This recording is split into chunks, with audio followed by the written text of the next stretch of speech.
Welcome to this explainer. Okay, today we are diving deep into the legendary and honestly incredibly cryptic verses of Lu Dongbin. We're going to peel back the layers of centuries-old folklore to uncover a totally hidden philosophy of self-cultivation. If you're into martial arts, ancient mythology, or even just deep meditation practices, you are absolutely in the right place.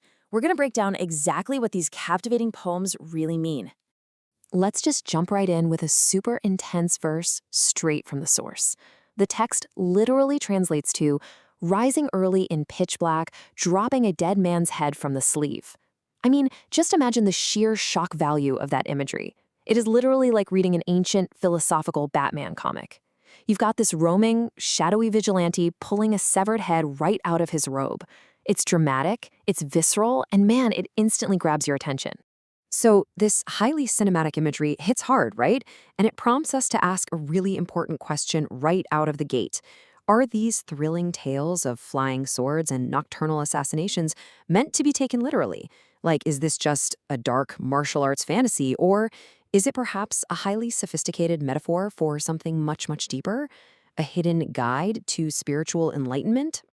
That brings us to part 1, Flying Swords and Justice. First up, we really need to look at the outward-facing mythology of the sword immortal. This is the literal interpretation of these verses that has absolutely captivated readers for centuries. Here, Lu Dongbin is portrayed as this thunderous bringer of justice. The poem talks about sharpening the 3-foot sword of green wind, beheading the unjust on behalf of heaven. It paints him as a supernatural enforcer, wielding a legendary blade to cut down evil, slay dragons, and strike down those who oppress the weak. It is pretty much the ultimate superhero origin story. And you know, this is exactly the folklore that grew around him. A magical hero who's capable of traveling 1,000 miles in a single night just to dispense justice and right the world's wrongs. The source text explicitly mentions traveling these vast distances in the blink of an eye, flying across lakes and mountains. So on the surface, it's a thrilling, action-packed legend. Moving on to part 2, internal alchemy and longevity. But wait, what if this sword isn't actually made of steel at all? What if it's made of wisdom, and we're actually reading a coded, highly guarded manual for Naidan, which is Taoist internal alchemy? To really understand this, we have to define a foundational concept first, the Dantian or the elixir field. In the poems, Lu Dongbin refers to 3 acres of field that don't have any physical seeds, yet they must be meticulously cultivated. In Taoist practice, the Dantian is the core energy center within your own body, and it's absolutely vital for cultivating your life force. So the really crucial takeaway here is that we have to decode the language. Whenever the text talks about planting fields, harvesting crops, or forging a physical pill of immortality, we have to shift our perspective completely away from literal agriculture and literal chemistry. Instead, it's a metaphor. It's all about cultivating internal qi and harmonizing your body's spiritual and physical energy. The elixir, well, that's actually cultivated right inside of you. And this builds into a beautifully cryptic 3-step internal process outlined right in the poetry. Step 1, you gather and harmonize cosmic energies, which are represented by the essence of the sun and the moon. Step 2, you plow your internal field using the red dragon. Now that's just a coded term for your breath, your vitality, and your focused intent. Finally, step 3, through this continuous internal refinement, you actually forge the elixir of longevity right within your own body. Seriously, when you read it through this lens, everything changes. The visceral martial arts action is actually a coded map for physiological and psychological mastery. That sword cutting off a dead man's head, yeah, it's actually your focused mind severing earthly desires, cutting away ignorance and ego to achieve perfect internal balance. The unjust people being slain are really just your own internal imbalances. Which brings us to part 3, roaming the universe. Once this internal elixir is forged and your mind is totally clear, the poetry completely transitions from internal body mechanics into these mind-bending cosmic journeys.